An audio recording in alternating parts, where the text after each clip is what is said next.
Хай манайхаа. За би мик барьж аваад ярихгүй бол хөндлөнгийн нөгөө юм. Заалны шуум маань орж ирээд энэ тэгээ би энийгээ яаж унтраагаа бас мэдэхгүй байна. За би болохоор бүх хотын төв дээр олон улсын Монгол эмнэлэгт байгаа хгүй юу. Тэгээ одоо энд хэвтээд 4 хоног. Тэгээд энд эрэхтэй юу болсон яасан доторх эмнэлэг нь ямар хөө бүтцтэй байдгийг гэдэг талаар нь бичлэг хийгээд оруулъя гэж би бодлоо. Хэр бүтэлтэй байгааг мэдэхгүй байна. Тэгээ уг нь би хятад дугаартай ч гэсэндээ нөгөө VPN маань төлбөргүй VPN болохоор амар удаан уншаад байна. YouTube-ээс бичлэг үзэж болох байна. Буцаад оруулах болох байна. Тэгэхээр ямар ч хэсэг хийчээ да тийм ээ.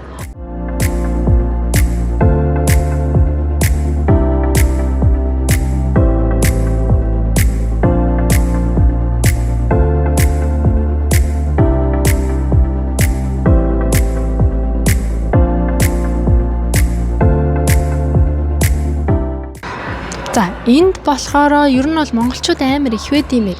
Тэгээ бусад эмнэлэгтэй харьцуулах юм бол нөгөө өвөр монгол эмчигтэй болохоор та өвөр монгол аялга сайн сонсож чаднаа зүгээрээ гэж бодож ивэл орчуулагчгүй ирж болно. Өвөр монгол яриа сайн ойлгохгүй. Тэгээ дээрэс нь танд орчуулагч хэрэгтэй гэж үзчихэвэл түрээсээ орчуулагчид зөндөө байгаа, зуучлалтай газрууд зөндөө байгаа. Тэгээ ер нь бол хэл гарч исэн. Тэгээд аялга гайгүй ойлгочтой гэх юм бол өөртөө ирэхэд ямар ч асуудалгүй харагдчих. Тэгээ би та нарт энэ яг юу болж байна? Хаана юу яаж үзүүлт юм бэ нү тэр талаар нь ингээд бичээд эвлүүлээд чатгаараа мэдээлэл хүргэе. Би ингээд яад орохдоо ингээд шалгад юм бол гэсэн чи тесрэх бөмбөг цүнхэлж орж ирээд эмнэлэг дэлбэлчүүл яах юм гэж манай орчуулагч тайлбарласан мэдээ. Эмнэлэг нь үзлэгийн хэсэг нь 5 давхар, хэвтдэг хэсэг нь 19 давхар байдаг юм билээ.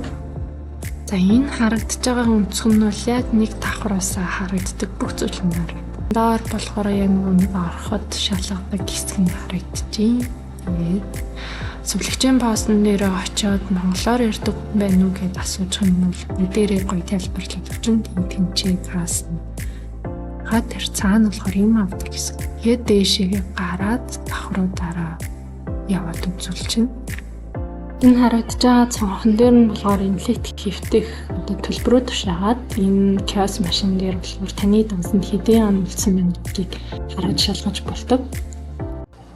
За орж ирээд шууд одоо тэр касн дээр нь очиод бүртгүүлчиж болно.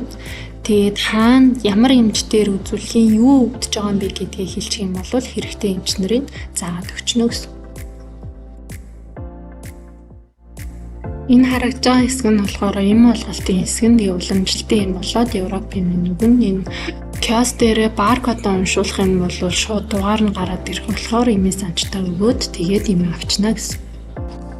Анх орж ирсэн цагаас эхлээд ингээ баркодтой цаасууд өгөн тэр цаасыг ерөөсөө киос дээр уншуулад явчихна гэсэн. Дугаар авах нь хүртэл киос машинаас авд юм билээ.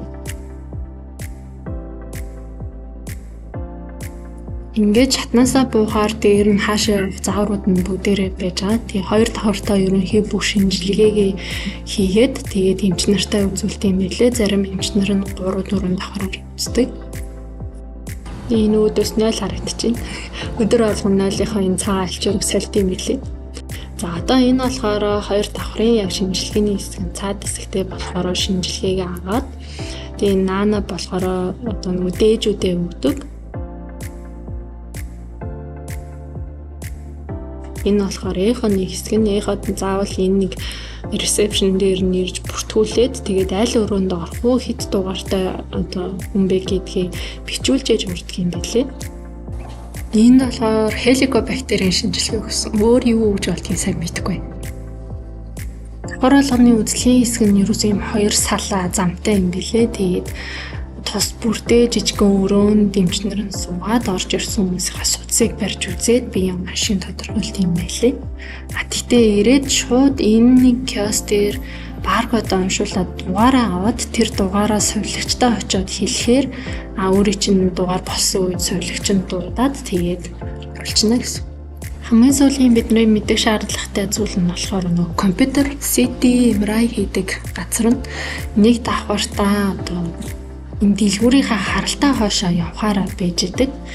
Тэгээд эндээ бүртгүүлээд Шинжилгээгээ өгөөд хариу нь 24 цагийн дараа гарна. Манай ээж, манай аав гах тэгээ би гэсэн ингээ 3 үеийн твтэж байгаа хгүй. Тэр хоёр болохоор нөгөө сахартай учраас 11-ийн давхар твтэж байгаа. Би болохоор хоол боловсруулалт эднийхээр бол шингэлтийн салаанд твтэж байгаа.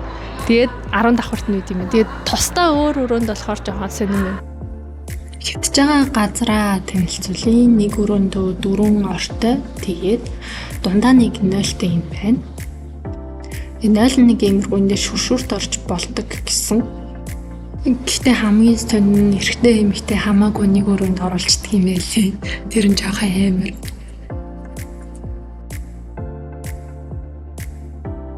Ингээд сайн харах юм бол өрөө болгоныхоо үүдэн дээр өвчнийхөө ерөнхий мэдээлэл болоод хариуцсан эмч сувлагчийн зургийг оруулцдаг нь их амар санагдсан.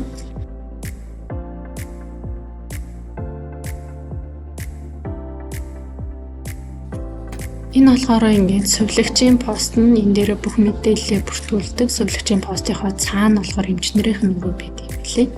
За одоо бүгдээрээ хамтдаа дээд давхар руу гарцгаая. Энэ болохоор ингээд шатан амар өргөн, тэгээд хамгийн аимшигтай нэг шатан дээрээ гарч ирээд бүгдээрээ тамхилаад идэм билээ. Битүү тамхины утаа өнөртдөг хэцүү газар байлээ.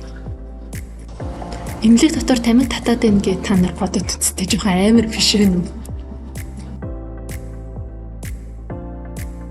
Урааныгийн давхарт нь болохоор доод шүүрэл ерөн шүүдэг эрхтний тасаг юм байна гэж ойлгосон. Бөөр бас байд юм лээ. Энэ тасагт нь монгол хүмүүс айгүй их хэвтдэг. Тэгээд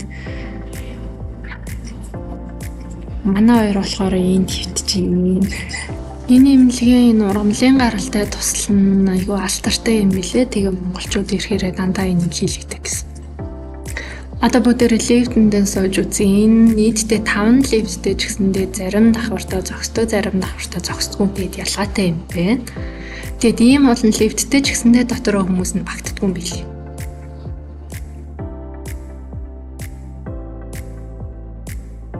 Лифтэнд тусдаа зохицуулагчтай тэгээд манайхаар бол оны шилдэг шиг ийм улаан тууз зүүсэн хүн байна. Тэгээд лифт болгон дотроо нэг ийм хавч дарагчтай юм билээ. Хоолны тухайд болохоор эмнэлгээс хоол байдаггүй, харин давхар болгонд нь ийм хоолны төрдөгт хэрэгтэй хүмүүс яваад яг хоолны цагаар нь хоол зард юм билээ. Дотроо янз янзын хоолтой ерөнхийдөө нэг хамгийн үнэтэй 30 оны хоол байд юм уу та. 10-20-ийн онд бол ийм бүрэн хоол авчихдаг.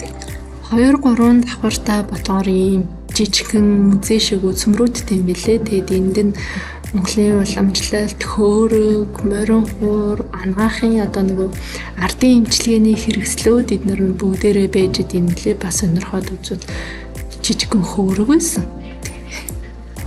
За ингээд эмнэлгийн маань танилцуулга энэ хүрээд дуусж байна. Тэгээд та бүхэнд асуух зүйл байх юм бол комент бичээд үлдээгээрэй. Тэгээд өнөөдөртөө хамт байсан бүх хүмүүстээ баярлалаа.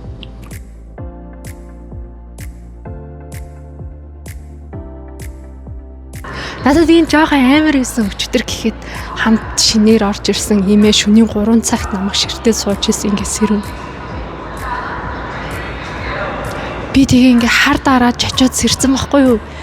Тэг ингээд яг сэрээд ингээд хөл рүүгээ харсан чинь одоо тэр эмээ бол орныхоо хөлн талд нь ингээд суугаагаар ингээд над руу ингээд цоо ширтээд ингээ байжсэн. Орж ирсэн цагаас эхлээд намайг ширтсэн. Тэгээ одоо ч гэсэн ширцээр байгаа болохоор би өрөөндөө байхаас жоохон айж. Тэгээ би өөрийн 5 цаг хүртэл тэр имээтэй ширтэлцэж байхаас уулаа. Тэгээ удаж чадахгүй болохоор сүулдэ жоохон бухимдал төрөөд орны голоор ингээ унжуулчдаг хөшиг байдаг штэ. Тэр хөшгийг татчихад тэр имээгийн нүүрэн дээр нь ингээ татчаа. Тэгээд ундлаа штэ. Гэтэ яагаад хүнлүү ингээ жоохон ширтэж байгаа өөр тийш харна гэж бодож болдгүй бол тэр имээ. За яг тэр имээгээс тусдан дэжгүй дээ. Ер нь л дэжгүй дээ.